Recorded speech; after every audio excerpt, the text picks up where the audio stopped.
지금 보고 있는 뉴스, 그 안에 다른 뜻이 있다면 언론의 숨은 의도 깔끔하게 반란해 드립니다. 시선집중 연장방송 언중 6월. 네, 한 주를 시작하는 월요일의 연장방송은 언중 6월입니다. 함께해 주시는 헬마우스 임경빈 작가 모셨고요. 어서 안녕하세요. 네, 파트너인 MBC 이지성 기자는 좀 이따 인사 나누겠습니다. 네, 1, 2분 가량의 시차가 발생을 하고 있습니다. 아마도 이제 MBC 중계 관련한 논란 때문에 부담스러워서 조금 늦게 오는 게 아닐까. 아니, 그러면 아예 안 와야지. 왜 뭐 말도 안 되는 소리 하고 있어요.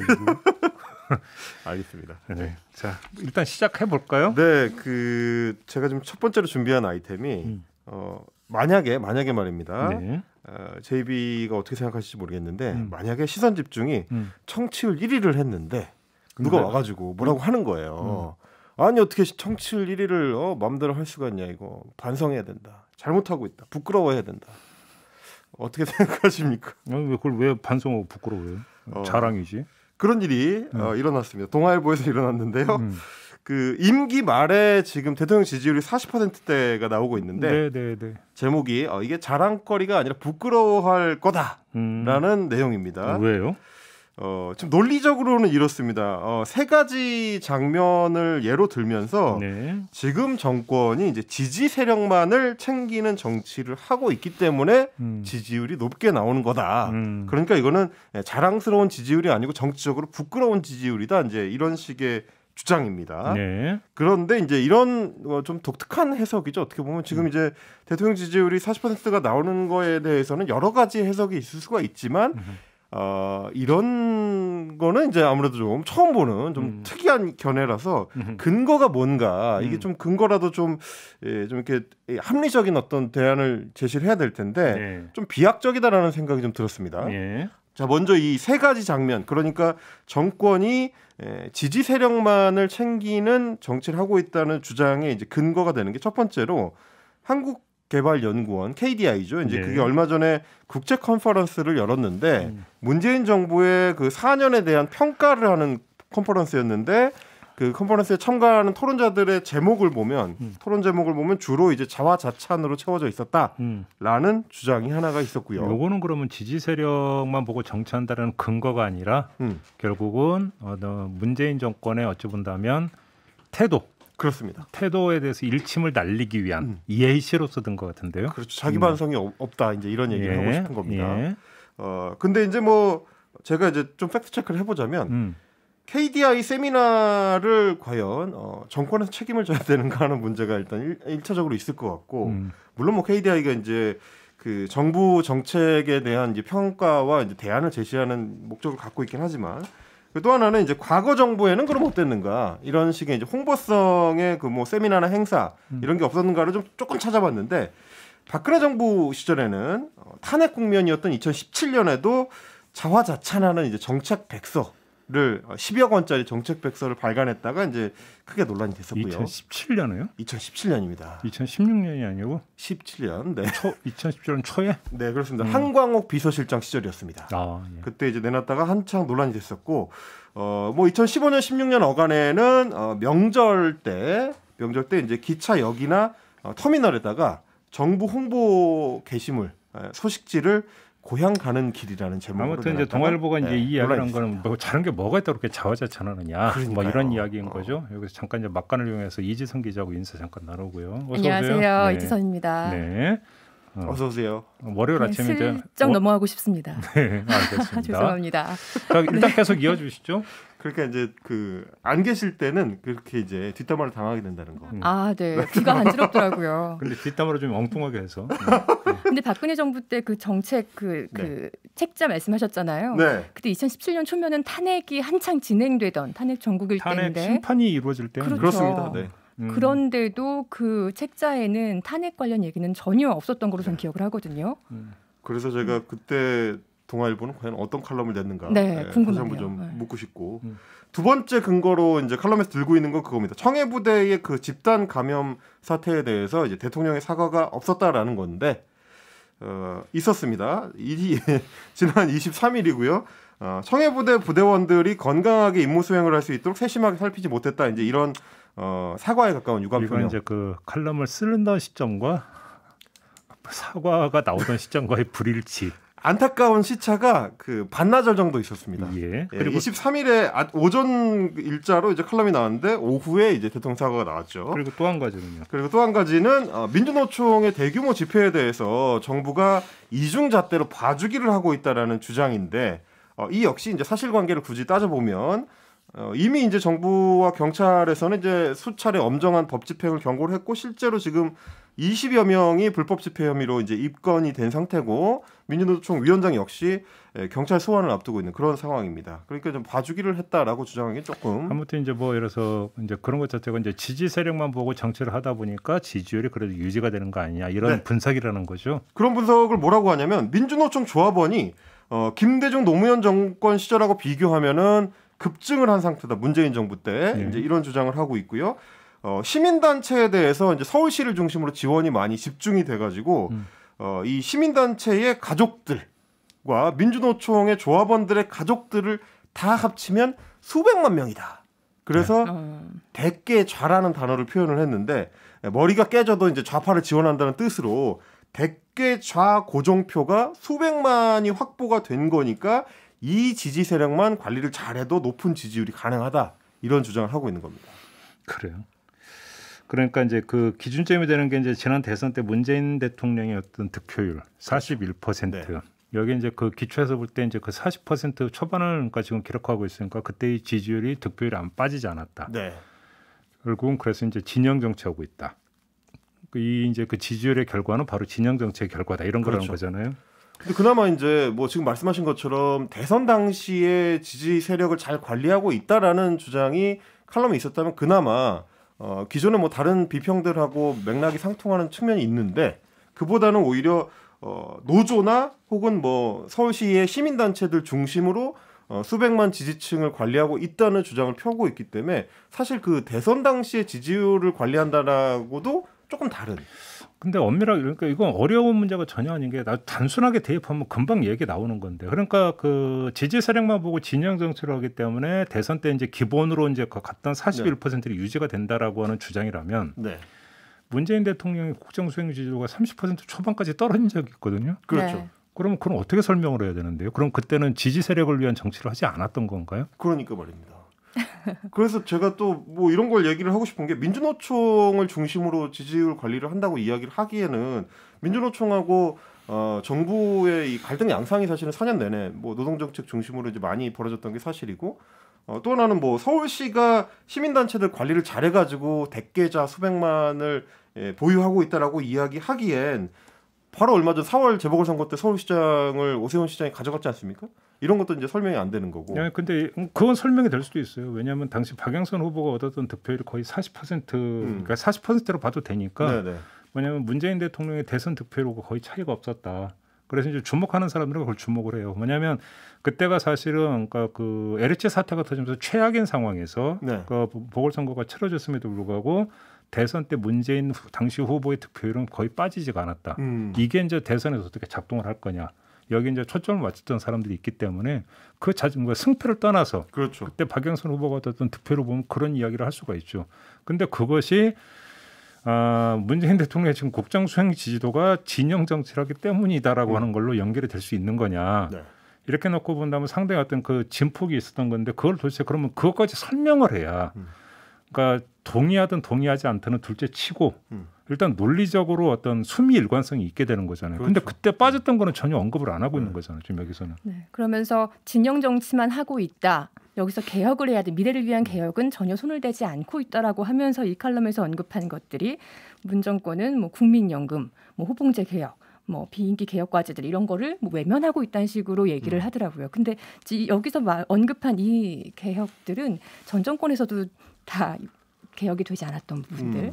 그러니까 이번 정권에서만 당면한 개혁 과제는 또 아니라는 거죠. 그런 것들을 예로 들면서 미래를 위한 개혁을 하지 않고 진영 정치만 하고 있다라는 것도 좀 논리적으로 좀 문제가 있는 주장인 것 같습니다. 근데 좀 이런 정서가 깔리는 것 같아요. 이제 주변에 그런 이야기하는 사람이 종종 있던데 문재인 대통령의 국정 수행 지도가 40% 초반 나오는 거 나는 도저히 이해를 할 수가 없다. 이해 못할 수도 있죠. 왜냐하면 그런 사람도 있을 수 있죠. 아니, 도대체 잘하는 게 뭐가 있는데 이렇게 이야기하는 사람들이 있어요. 네. 보수층에서. 그러니까 뭐 그렇다고 이거 여론조사가 조작된 거 아니냐는 이야기까지는 못 하겠고 문제는 거기서 그러니까 도대체 이유가 뭐냐. 그러니까 이유를 알고 싶은 거죠. 그러니까 이유를 알고 싶은 것은 정당의 호기심이죠. 뭐 그거에 대해서 뭐라고 이야기할 수 있는 부분은 아니고. 근데 아무리 찾아봐도 잘하고 있다라고 평가할 수 있는 요소가 없는데 왜 나오느냐. 그거에 대한 답을 제가 한번 해봐도 될까요? 아니 그러니까 근데 이 네. 동아일보 같은 경우는 네. 동아일보 같은 경우는 결국은 거기서 찾을 수 있는 답이라는 게 진영 정치이기 때문에 결국은 기본으로 그러니까 먹고 들어가는 그거가 유지되는 거 아니냐. 이 논리밖에는 지금 나오는 게 없는 거죠. 네, 그다음 말씀하세요. 사실 뭐 모든 정권에서 그랬지만 역대 정권의 임기 말기쯤에 레임덕이 오는 가장 큰 이유는 권력형 비리가 항상 이맘때쯤 터졌기 때문입니다. 지금 문재인 정부가 5년차 1분기를 지나고 있잖아요. 근데 이맘때쯤에 역대 정권에서는 항상 권력형 비리, 뭐 박근혜 정부 때는 뭐 국정농단이었고 그 전 정부 때에도 권력형 비리들이 터져 나왔어요. 수사와 항상 정부가 같이 여당이 같이 갔단 말입니다. 그렇기 때문에 국정 지지도가 추락을 했었지만 지금은 그런 게 없잖아요. 뭐 잘한 게 어딨느냐라고 얘기할 수 있는 국민들 충분히 있을 수 있다고 생각을 합니다. 하지만 뭐 역대 정권들과 비교했을 때 굵직한 친 대통령 그 근처 인물들의 어떤 비리들이 터져나오지 않았다는 것만으로도 지금의 지지율은 설명이 좀 되는 부분이 있는 게 아닌가. 실제로 대통령 선거를 앞두고서 여당들이 그렇게 당명을 바꿨습니다. 지금 더불어민주당은 여당이면서 대선을 앞두고 당명을 바꾸지 않은 최초의 여당이라는 기사가 있어요. 실제로 그 1987년 민주화항쟁 이후로 7번의 대선이 치러졌는데 그 7번의 대선에서 당명을 바꾸지 않은 유일한 여당이라고 하더라고요. 거기서도 우리가 지금의 지지율을 유치할 수 있지 않을까라고 생각을 해봅니다.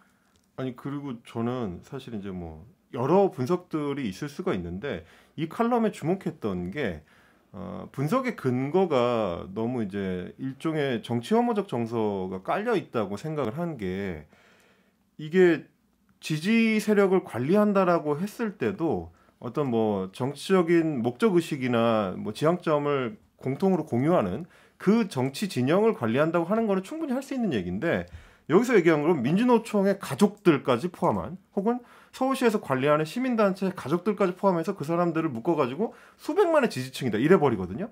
근데 사실은 이거는 유권자 집단을 굉장히 유치하게 보는 거예요. 저만 하더라도 저희 장인 장모하고 저하고 지지하는 그 정치 세력이 다른데 그 뭐 민주노총 조합원의 가족이면 다 뭐 이 공식도 성립이 안 되지만 좌파 뭐 노조 뭐 문재인 정부 이 공식도 성립이 안 되지만 그럼에도 불구하고 민주노총 조합원이면 진보 세력을 지지한다? 이것도 사실 굉장히 단순하게 도식화하는 거고 유권자 입장을 너무 유치하게 바라보는 방식이죠. 네, 민주노총 조합원의 가족까지 합해서 수백만이라고 했다고 했는데 지금 우리나라 인구가 5천만인데 우리 그 한국갤럽 또는 다른 여론조사 기관들의 여론조사 그 표본 선정 과정 등이나 이런 거에 대한 이해도가 좀 없는 것이 아닌가. 근데 제가 볼 때는 이제 그런 어떤 표면적으로 드러난 거에 대한 하나하나 따질 부분 뭐 필요할 수도 있겠지만 그보다 더 중요한 것은 저는 여기서 읽어내야 되는 게 보수 영역에서 뭐라고 할까요? 굳이 여기는 당혹감 이런 것들이 좀 읽혀질 수 있는 게 아니냐. 뭐냐면 아무리 봐도 자기 눈으로 볼 때 잘하는 게 없는데 저렇게 그러니까 그 지지율이 유지가 된다? 납득이 안 되고 이해가 안 되고 납득이 안 되고 이해가 안 되다 보니까 대략 난감하고 그러니까 결국 그것이 이런 논리로 연결이 되고 있는 게 아니냐라는 거죠. 그런 난감함이 야당 쪽에서는 야권에서는 당연히 있을 수밖에 없을 거고요. 여권에서도 일종의 난감함이 있다는 또 얘기가 있어요. 무슨 얘기냐면 늘 모든 대선 전국은 아까도 말씀드렸듯이 현 정부와 각을 세우면서 나는 달라질 수 있어. 나는 다른 나라를 만들 거야 라면서 여권 대선 후보들이 내세웠었거든요. 근데 지금은 이런 적이 처음인 거예요.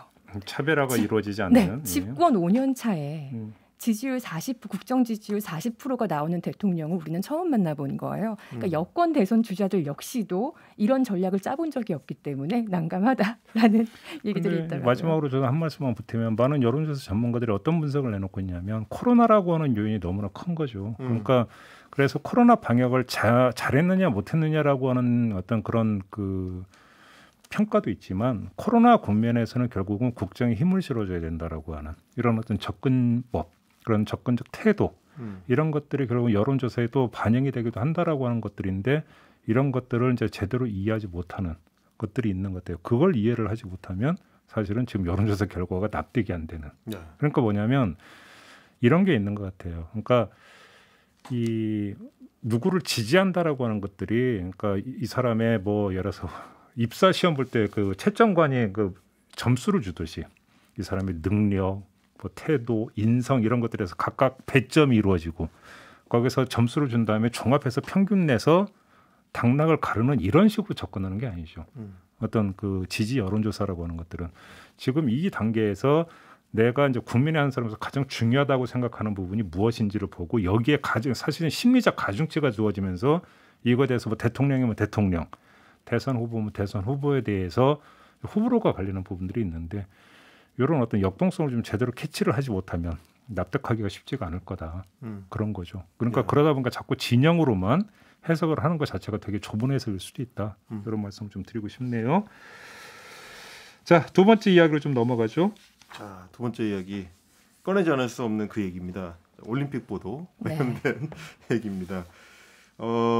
제가 사실 이제 이 국면에서 원중유골 아이템을 좀 준비를 할 때 그 저도 이제 일종의 낚시를 하게 되는데 이런 거를 각 언론 매체들에서 했지 않을까라고 생각해가지고 홈페이지에 들어가서 검색을 해보면 역시나 그런 경우가 있습니다. 이게 소위 말하는 이 올림픽 미녀스타 띄우기 보도 행태인데 역대 올림픽에서 다 나타났던 거 아니에요? 네, 한 번도 걸러가지 않았던 금발 미녀 그렇습니다. 뭐 이런 등등의 뭐 3대 미녀 스타, 뭐 10대 미녀 스타, 뭐 이런 식으로 해가지고 매번 보도가 이루어졌기 때문에 아이템 준비를 할 때 뭐 사실 어떻게 보면 좀 쉬웠던 뭐 조선일보나 동아일보나 중앙일보 홈페이지에 한번 들어가 볼까 하고 이제 들어가 봤습니다. 근데 비단 또 조중동 많이겠어요? 네. 그거는 이제 저는 거기서도 이제 기준을 나름 적용했습니다. 이제 뭐 기존에 소위 말하는 우리가 이제 일반적으로 인식하는 인터넷 매체들이나 옐로우 매체들은 당연히 그럴 거라고 생각했으니까 그건 빼고요. 네, 주요 일간지 중에서 이른바 메이저 언론사라고 할 수 있는 그렇습니다. 좀 어느 정도는 품위와 품격을 지켜야 한다고 국민들이 인식하는. 이번 올림픽 말고 그 전 올림픽에 저는 지금 기억도 나는 게 항상 그 보도가 있었는데 그때 항상 나오지 않고 이제 등장했던 게 러시아의 장대 높이뛰기 선수 이신바에바였나요? 이신바에바. 예. 항상 빠지지 않고 등장을 했고 은퇴하셔가지고 또 한 명 있었는데 기억을 못해. 하여간 있었어요. 네. 근데 이번에는 이제 그 인물이 교체가 됐겠네요. 예, 세대 교체가 좀 이루어졌습니다. 네. 예, 좀 찾아봤는데 조선일보 같은 경우에 제가 24일 하루에만 이제 봤을 때 조선일보 메인 페이지에 기사가 2건이 노출이 되어 있습니다. 관련 기사가 지금 이제 유튜브를 통해서도 보실 수 있게 좀 준비를 해봤는데 제목부터가 벌써 모델인 줄 아셨죠? 세계 유도 넘버 2입니다라는 제목이고요. 예. 네, 벌써 클릭을 부르는 제목을 달아놓고 있고 그거보다 좀 더 자극적인 경우는 이거였습니다. 플레이보이 모델 단칼에 거절한 육상 여신 도쿄의 시선 한몸이라는 제목의 기사입니다. 24일 하루에 조선일보의 메인 페이지에 2건이 올라와 있었고 참가 선수의 어떤 실력이나 전망, 경기 전망 이런 거보다는 미모 화제성에 초점을 맞춘 모델, 여신, 플레이보이 이런 자극적인 단어들. 뭐 예시를 여성 기자로서 어떻게 평가하십니까? 왜 한숨부터 쉬세요? 고질적인 문제라서요. 뭐 정말 한두 해 있었던 일도 아니고 모든 뭐 올림픽, 월드컵 이런 것 월드컵은 또 남자 선수긴 하지만 뭐 등급뿐만이 아니라 늘상 일상적으로 사실은 접하는 얘기들이라서 유독 여성에 대해서만 어떤 화제성과 미모, 외모에 집중하는 사람이 많이 나오죠. 미남 선수 기사는 없었죠? 네, 없습니다. 그렇죠. 그러고 보니까 그렇네. 없습니다. 물론 뭐 최근에 미국에서인가요? 한 그 범죄자 범죄자의 몬타주가 공개가 됐는데 예, 너무 미남이어서 네. 이 남자를 무죄 석방시켜달라는 청원이 올라올 정도로 인기가 있었다라는 사실이 이게 해외 토픽으로 최근에 있긴 했었는데 그거 실제로 검증을 한번 해봐야 될 것 같은데 그 청원이 있었는지 이거 삐건 뉴스감인데 이거 아이템 제보 좀 해주십시오. 뭐 아무튼 우리나라에서는 워낙에 일상적으로 일어나는 일이라서 제가 뭐 말을 해봐야 그렇죠. 뭐 하겠습니까? 이거에 대해서 뭐 분석하고 말 게 없잖아요. 네, 그렇습니다. 근데 이제 홈페이지를 구분하는 걸로 했을 때는 제가 동아일보는 그래도 상대적으로 이런 기사가 없어서 일견 좀 놀랐던 측면이 있고 중앙일보는 뭐 마찬가지였습니다. 중앙일보는 요정이 등장합니다. 요정이 나타났다. 일본 흥분 개회식 뒤흔들 금발여의 정체 이런 제목이었습니다. 금발여와 요정으로 소식되고 있는 이 선수는 우크라이나의 세단뛰기 선수인데 이 제목만 가지고는 그 선수가 올림픽에 출전한 세단뛰기 선수라는 걸 전혀 알 수 없는 그래서 다른 기사에서는 공주님 나타났다라는 식의 이제 제목을 달기도 했었습니다. 근데 중앙일보 같은 경우는 오히려 조금 더 한 발 나간 그 문제적 그 장면이 제가 이 제목이 너무 심하다 싶어가지고 하나 가져와 봤는데 이런 제목입니다. 이번에도 가슴 나체로 드러냈다라는 제목을 달았습니다. 잠깐 그 무슨 말이에요, 그 얘기가? 충격적이죠. 예, 이게 중앙일보의 올림픽 그 기사들의 메인 제목이었어요. 메인 제목. 이번에도 가슴 나체로 드러냈다라는 제목인데 제목을 클릭해가지고 들어가면 제목이 바뀝니다. 에? 이번에도 가슴 근육 드러냈다. 그게 가능한가요? 제목이 노출되는 제목과 클릭해 들어갔을 때 본 제목이 달라지는 게 가능한가요? 가능하더라고요. 중앙일보는 가능하더라고요. 제가 그래서 아니 어떻게 이게 내용이 이렇게 될 수가 있지 싶어가지고 들어갔는데 가슴 나체였던 제목이 가슴 근육으로 바뀌니까 전혀 뉘앙스가 달라지는 거죠. 아 그런 경우가 있어요? 네. 근데 이제 이 기사가 뭐냐면 사실은 심한데요? 아니 네. 운동선수가 가슴 근육은 당연히 있는 거 아니에요? 그게 어떻게 뉴스가 돼요 근데? 아 이게 이제 뉴스가 되는 이유는 네. 올림픽 개막식마다 동계올림픽이든 하계올림픽이든 등장하는 그 통가 국가대표 선수 그 선수에 대한 이야기입니다. 이제 전통 복장을 개막식에서 입고 네, 반짝반짝 기름을 바르고 이제 그 육체적인 그 아름다움을 강조하면서 통가 선수가 항상 이제 그런 전통 복장 차림으로 등장을 해가지고 화제가 되는데 이번에 개막식 보니까 그 2명이 등장했었어요. 이번에는 또 한 선수가 있더라고요. 다른 나라. 그랬나요? 네. 이번에 2명이었어요. 그렇게 열심히 보셨어요. 뭐 보면 안 돼요. 아무튼. 근데 이거는 뭐 공적인 어떤 뭐 심의가 들어가야 되는 수준 아닌가요? 너무 심한데요, 이거는. 그러니까 말이죠. 이거는 너무 노골적인 그 제목 장사여가지고 저도 좀 충격적이더라고요. 사실 그 이번에도 가슴 근육 드러냈다라는 제목도 이게 이 상황을 설명하는 데 있어서 적절하냐, 굳이 이런 식의 설명을 해야 되느냐라는 의문이 드는데 어떤 종목 선수라고 했죠? 이 선수 같은 경우는 태권도 선수입니다. 태권도 도복을 입어야 되는데 그러니까 가슴 근육을 드러낼 때 도복이 좀 벗겨졌다 이런 뜻입니까? 그러니까 전통 복장 차림으로 차림이죠. 나오면서 아무래도 네네네. 그 지역 주민 네. 원주민들은 전통 네. 복장에서 아무래도 좀 살을 적도 드러내는 경우가 많이 인근의 있죠. 국가니까 네. 전통 복장 자체가 이제 남성 같은 경우는 이제 개막식 때 얘기하는 거죠. 네. 개막식. 근데 그거를 그 제목에서는 가슴 나체라고 표현했다고요. 가슴 나체라고 표현한 거죠. 그러니까 원주민의 전통 복장을 뭐 살렸다, 네. 뭐 그런 어떤 뭐 드러냈다 이런 얘기가 아니라 마치 어떤 성적인 어떤 의미를 그러니까요. 제목에 부여해서 이거를 복해시킨다는 거는 그냥 가슴 나체란 말이 성립이 돼요? 이거저거 떠나서 표현상? 제 느낌에는 가슴 나체라고 표현할 땐 사실은 여성을 떠올리도록 유도하려는 제목에 가까운 것 같아서. 그리고 그거는 상반신이라고 표현을 해야 되는 거 아니에요? 그렇죠. 네. 그잖아요. 네. 그럼 그것도 가슴 나체라는 단어 선택 자체가 의도성이 있다? 그렇죠. 근데 사실 어떻게 집어넣어도 이상해요. 상반신 나체 드러냈다. 이것도 되게 이상하고. 아니 뭐 인터넷 기사에서 제가 뭐 일상 다반사로 일어난 일이라고 했지만 정말 적어도 메이저 언론이라고 하는 곳에서는 이런 성적인 유도 멘트들은 하면 안 되는 거잖아요. 근데 유독 지금 아까 조선일보도 2개 나왔다고 했지만 중앙일보의 제목들이 유독 더 심해요. 더 자극적이고. 무슨 뭐 도쿄 개막식을 흥분시켰다, 뭐 개회식을 뒤흔들었다, 열도가 흥분했다. 제가 볼 땐 중앙일보 기자의 개인적인 사감 아닌가 이거는. 그거는 근데 옳고 그런 걸 떠나서 되게 상투적인 표현인데 스포츠에서 그렇지 않나요? 네. 근데 누가 뭐 역전승을 거둬서 금메달을 땄다. 그러면은 뭐 뒤흔들 수 있죠. 이게 개막식 근데 여성 선수 한 명의 개막식. 외모가 네. 도쿄를 뒤흔들었다. 그러니까 다시 한번 강조를 드리지만 이거는 각 그 언론 매체의 메인 페이지만을 대상으로 한 겁니다. 알겠습니다. 네. 뭐 이거는 뭐 토를 달고 말 것도 없죠. 네. 뭐 충분히 판단하실 것 같고요. 다음은요. 다음 올림픽에서는 이런 장면이 없었으면 좋겠다라는 말씀을 드리면서 이번에는 금요일 밤마다 언중 6월의 아이템을 제공하고 있는 MBC입니다. 네. 이번에는 이제 개막식의 국가 소개 자료 화면 관련된 이제 사고인데 뭐 워낙에 주말 동안에 큰 화제가 됐었으니까 뭐 내용은 다 아실 겁니다. 뭐 네. 우크라이나에 대해서 체르노빌 원전을 자료 화면으로 이제 사용을 한다든지 뭐 이제 IT 선수들이 들어올 때면 이제 대통령 그 암살이라든지 그렇습니다. 이런 것들. 암살 사건을 다루거나 엘살바도르에 대해서는 뭐 비트코인을 대표 사진으로 사용한다든지 이런 식의 그 국가 소개 화면이 일종의 결례다. 이제 이런 지적이 나왔고요. 각종 외신에서도 굉장히 좀 강력한 비판이 나오고 있습니다. MBC 같은 경우는 방송 직후에 바로 이제 사과를 했고 영문으로도 이제 사과문을 지금 게재한 상태입니다. 지금은 자체 조사를 지금 하고 있고요. 이게 이제 문제점이 뭔지를 좀 찾아내고 개선하겠다. 좀 이런 입장을 밝혀놓고 있습니다. 안타깝죠.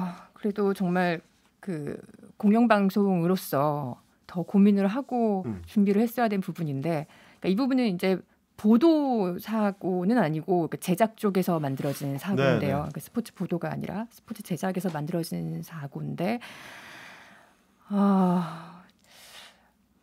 일단 뭐 저는 뭐 정확하게는 사실관계를 알 수는 없지만 뭔가 되게 시간에 촉박한 시스템에 어떤 문제가 있지 않았을까. 이게 뭐 다수가 머리를 맞대서 좀 검수하고 이런 과정이 있었으면 있을 수 없는 일인데 보통 구글에서 해당 나라를 검색을 했을 때 나오는 몇 가지의 단편적인 어떤 사진이나 사실들, 최근의 어떤 보도들 이것만 토대로 이걸 제작을 했다라는 인상이 강하게 들었어요. 이건 시간에 많이 쫓겼다는 느낌이 들었고 그럼에도 불구하고 이렇게 좀 고민 없이 그러니까 이 올림픽의 정신은 스포츠맨십뿐만 아니라 전 세계 화합 이게 정말 중요한 그거죠. 핵심인데 거기서 정말 크나큰 외교적 결례를 했다는 거는 부인할 수 없습니다. 이게 이제 보도라든지 뭐 예를 들어서 뭐 백과사전을 엮기 위해서 우크라이나라고 하는 나라를 조망한다. 뭐 이런 차원이라면 체르노빌 사고가 있었던 것은 객관적 사실이니까 여기서 이런 일도 있었다라고 언급할 수 있죠. 그다음에 또 워낙 큰 사건에 언급을 안 하고 넘어가는 것도 이상한 거겠죠. 네. 근데 문제는 올림픽이라고 하는 그러니까 국제적인 어떤 이벤트에서 그러면 그 관통되고 있는 가장 기본 정신과 취지가 뭐냐 또 거기에 부합되는 그 차원에서 소개를 하더라도 해야 되는데 거기서 일탈을 했다라는 게 결국 그렇죠. 문제가 되는 거잖아요. 그잖아요. 결국은 이것이 뭐 선수를 1명을 보내든 100명을 보내든 그 어떤 나라의 우열을 따지는 것도 아니고 그잖아요.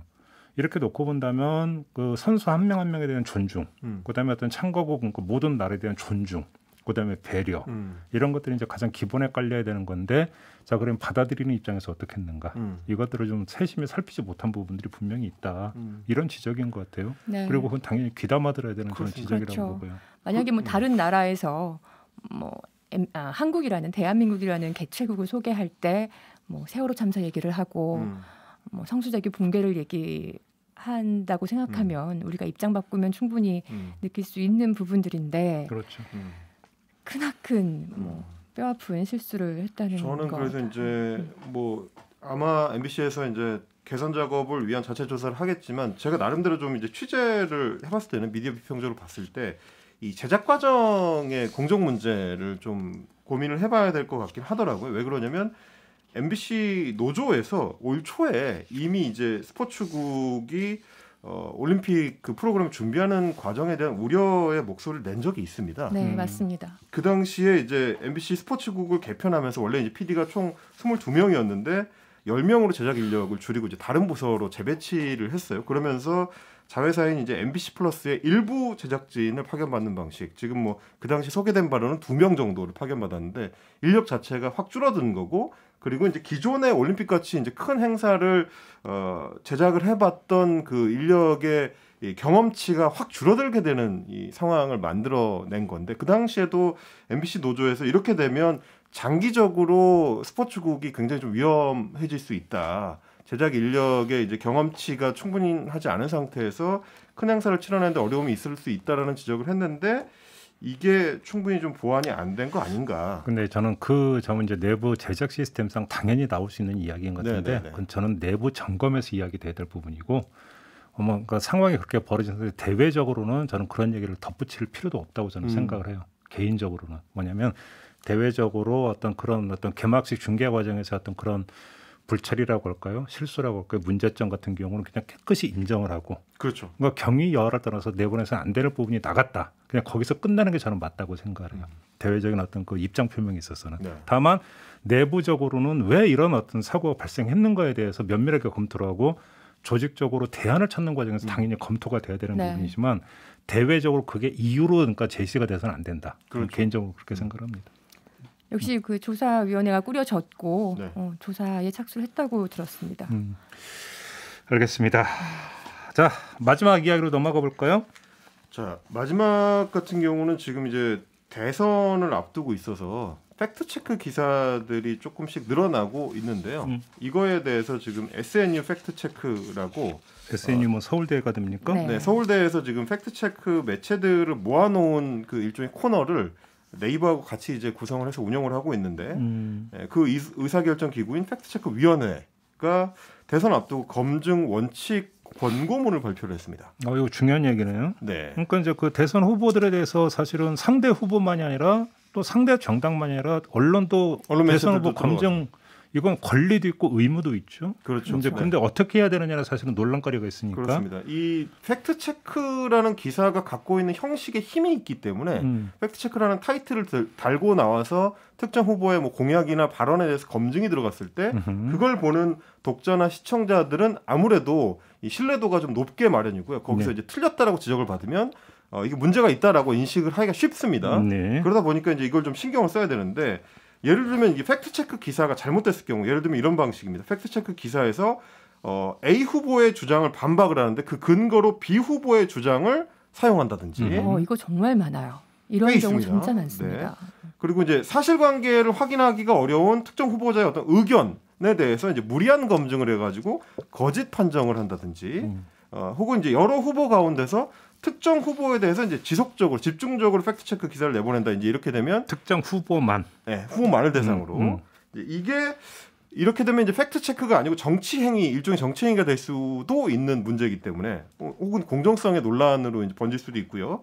이걸 위해서 이제 팩트체크 위원회 같은 경우는 좀 검증 원칙이 필요하다라고 이제 권고문을 냈습니다. 근데 이게 이제 포괄적인 차원에 있어서 어떤 권고는 충분히 이루어질 수 있는데 네. 이게 그러니까 사례로 들어가면 그게 간단한 문제가 아니에요. 간단한 문제가 예를 들어서 이런 게 있죠. 특정 후보만을 검증 명목으로 집중적으로 팩트 체크를 하면 안 된다. 그럼 예를 들어서 이런 게 있어요. A 후보에게 제기되는 의혹과 B 후보에게 제기되는 의혹이 기본적으로 양의 차이가 그렇죠. 있어요. 절대 양의 차이가 있을 수 있죠. 절대 양의 차이가 있는데 그러면 공정성을 지켜야 되기 때문에 그럼 A 후보에게 제기되는 의혹 10가지 가운데 2개만 하고 B 후보에게 제기되는 의혹은 그냥 2개니까 2개만 하면 그럼 과연 그건 공정한 거냐?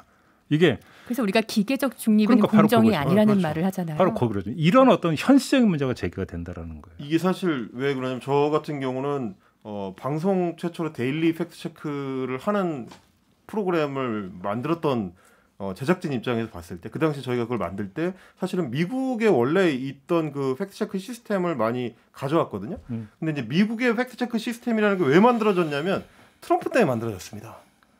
트럼프 대통령이 워낙 이상한 얘기를 많이 하는 바람에 그걸 검증하는 과정이 필요하다는 이 반성의 결과물로 뭐 템파베이 타임즈라든지 뉴욕 타임즈 같은 그 주요 매체들에서 팩트 체크 코너를 운영하기 시작했던 거라서 그 코너의 사실 목적 자체가 트럼프라는 특정 정치인의 발언을 검증하는 거였거든요. 근데 우리도 그걸 수입할 때가 이제 박근혜 정부 시절이었다 보니까 아무래도 검증의 초점이 박근혜 정부나 그 관련 정치인들이 될 수밖에 없었던 측면이 또 있었거든요. 근데 그걸 두고 진영 논리다라고 주장하기는 조금 무리가 있는 측면이 있는 거죠. 그러니까 이제 팩트체크 위원회에서는 다양하게 검증하세요라고 권고할 수 있지만 실제 그 적용하는 현장으로 갔을 때는 이게 좀 간단한 문제가 아니다. 그다음에 이게 지금 그 언론사가 주도적으로 의혹을 제기하는 보도를 하는 거와 제기된 어떤 의혹에 대해서 팩트 체크를 하는 것은 또 다른 거잖아요. 다른 거죠. 네. 그러니까 접근법이 전혀 다른 거잖아요. 예를 들어서 대선이 진행되는 과정에서 후보 간 내지 뭐 경선 과정이든 뭐든지 간에 후보 간의 어떤 그 이제 의혹이 제기가 됐으면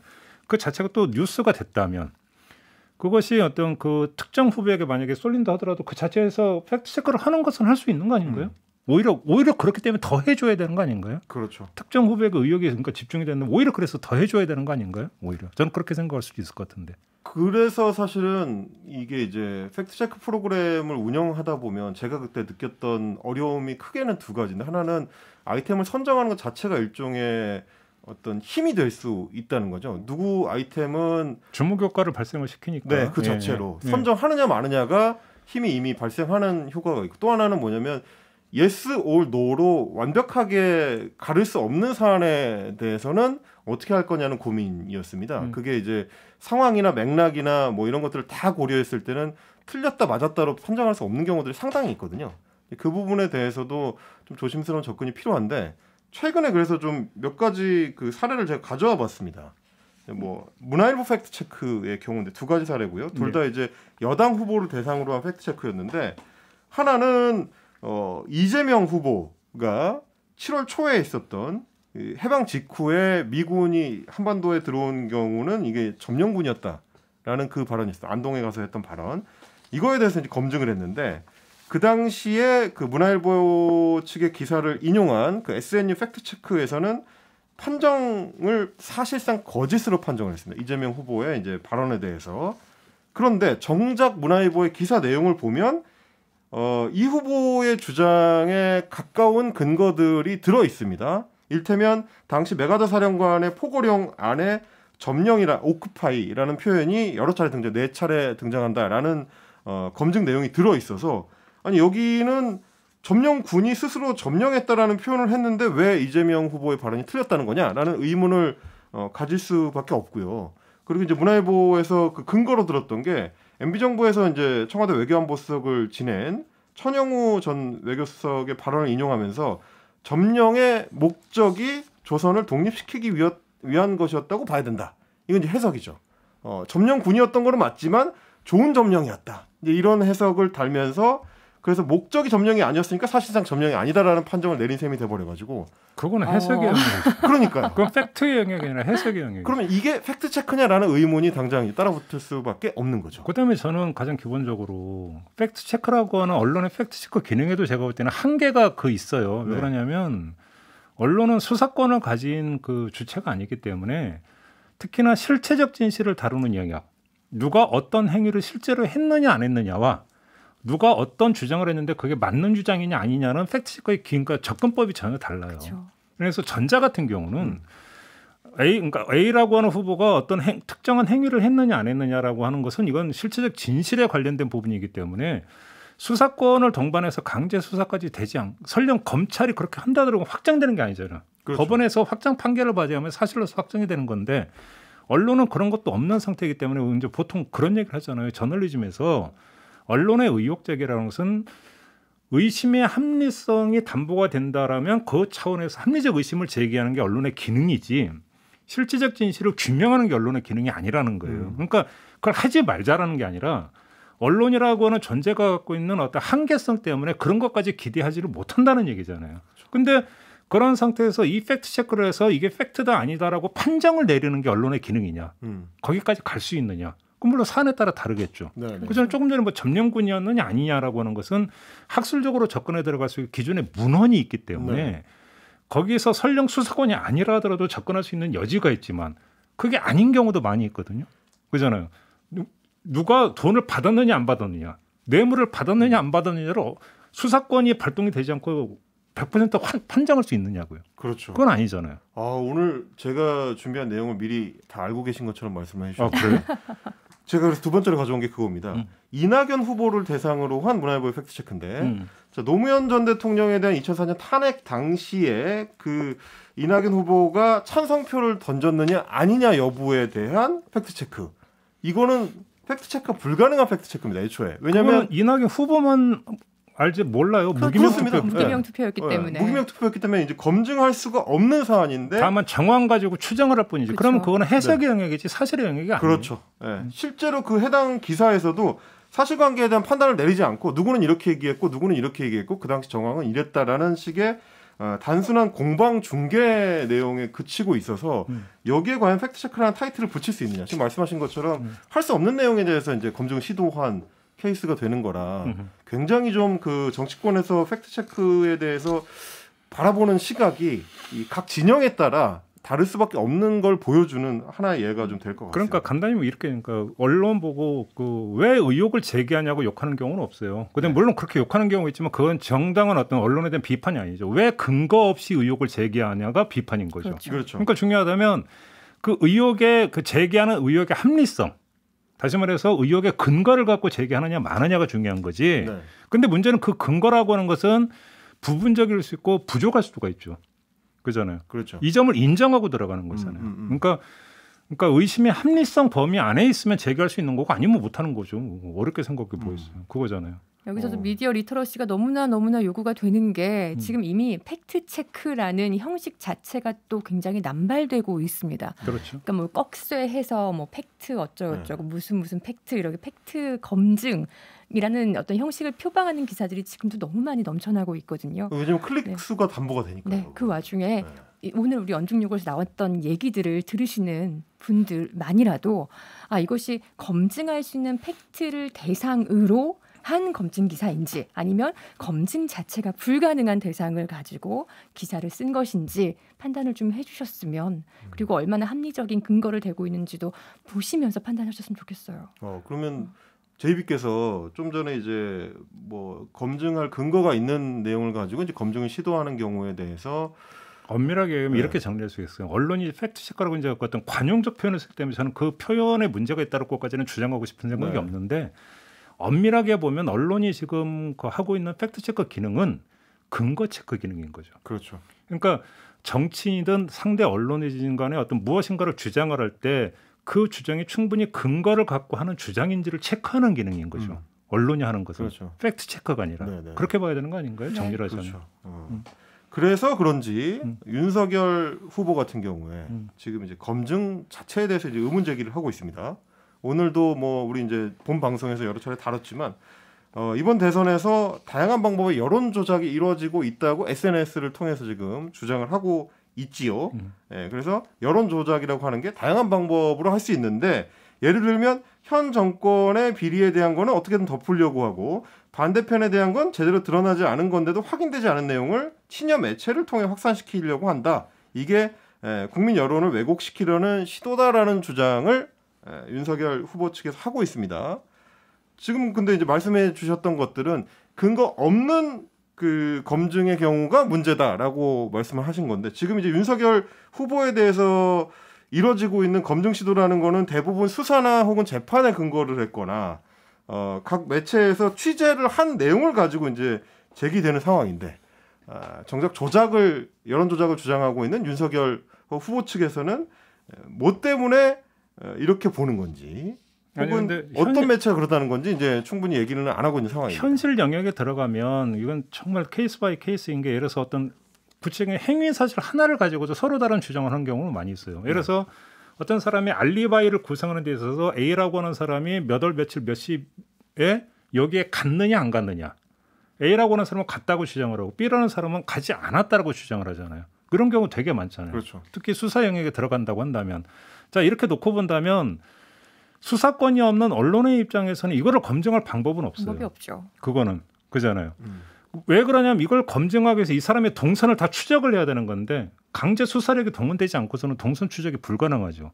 이런 경우에는 제가 볼 때는 그렇다면 그건 두 주장을 나란히 보도해 주는 게 저는 맞다고 생각을 해요. 근데 그게 아니라 수사 과정에 재판 과정에서 그 사실이 특정됐다면 그때는 인용할 수 있죠. 그렇죠. 과거에 어떤 확정된 판결문에 적시되어 있는 내용인데 이거와 다른 주장을 하는 어떤 후보가 있다거나 그러면 충분히 그런 경우는 검증할 수 있죠. 왜냐하면 그게 이제 설령 재판도 물론 무오류의 신호를 갖고 있는 게 재판은 아니기 때문에 그렇죠. 재판에서도 오류가 있을 수는 있지만 현실 동원한 모든 부분들을 그러니까 체크를 해봤을 때 사실로 확정되는 마지막 결국은 관문은 법원 재판이기 때문에 거기에 기초하는 거 갖고는 뭐라고 할 수가 없는 그렇죠. 거잖아요. 네. 그잖아요. 그렇지 않은 경우에는 나란히 맞세워주는 게 저는 원칙이 많다고 봐야 되는 거겠죠. 뭐 그리고 이제 역사적으로나 혹은 과학적으로 검증이 끝난 사안이거나 뭐 그렇죠. 이런 경우는 그리고 가능할 과거에 거고. 뭐 국회 속기록, 회의록이라든가 통계라든가 뭐 이런 것들은 기록이 남아있기 때문에 근데 여기 검증할 마지막으로 수 있죠. 하나만 더 말씀을 드리면 바로 이게 이제 나란히 맞세워준다라고 하는데 함정이 있는 게 뭐냐면 거기서 어느 한쪽이 반론 취지에 응하지 않는 경우가 발생을 해요.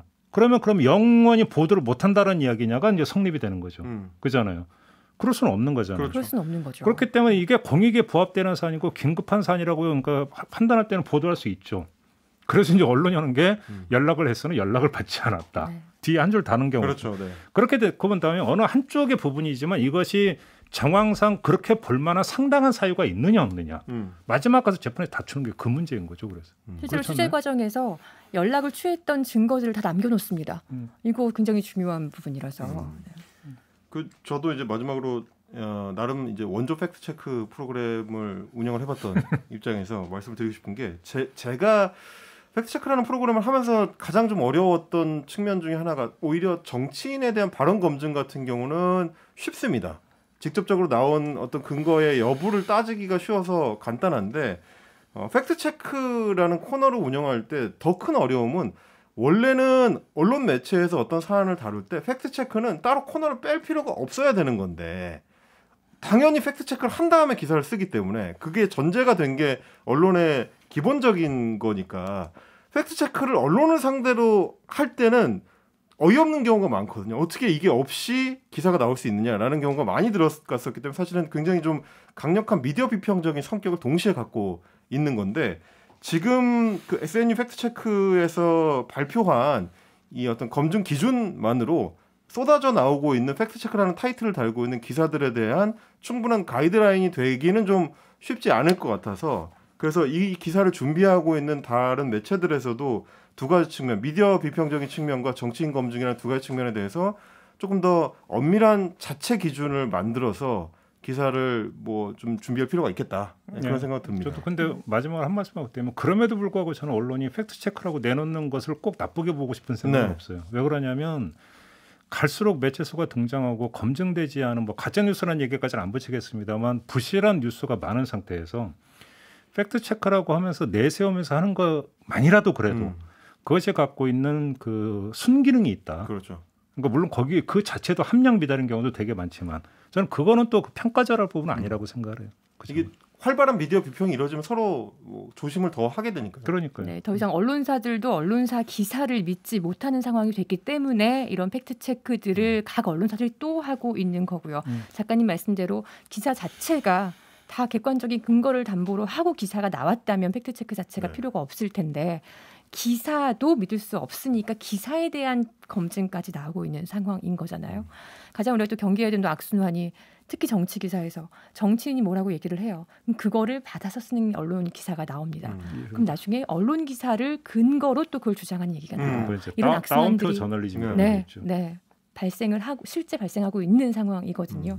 근데 정말 팩트 체크라는 것 자체는 계속 해나가야 하는 당연히 해나가야 하는 일들인 거고, 그렇죠. 근데 그 팩트 체크 방식과 대상과 그것도 우리가 주의를 해야 된다. 그러니까 여기서 팩트가 갖고 있는 어찌 본다면 되게 그 함정이 뭐냐면 정치인이 뭐라고 이야기한 건 팩트죠. 그죠? 그래서 그거를 따옴표 타서 인용 보도한 거는 팩트 보도죠. 그렇죠. A라고 하는 정치인이 이렇게 말했다는 건 팩트잖아요. 거기까지 팩트죠. 근데 문제는 이렇게라고 하는 것을 구정하는 인용의 내용이 거짓이면. 그렇죠. 그걸 제대로 검증해서 그러니까 여기서 써야 되는 그러니까 건데. 팩트 뭐 정치인이 말한 건 팩트 아니냐 그게 말장난인 거죠. 그렇게 놓고 본다. 그런 부분이 있죠. 그래서 따옴표 기사가 위험하다고 하잖아요. 네. 그 따옴표 기사는 언중유골에서 팩트 체크를 하겠습니다. 아, 네, 자. 좋습니다.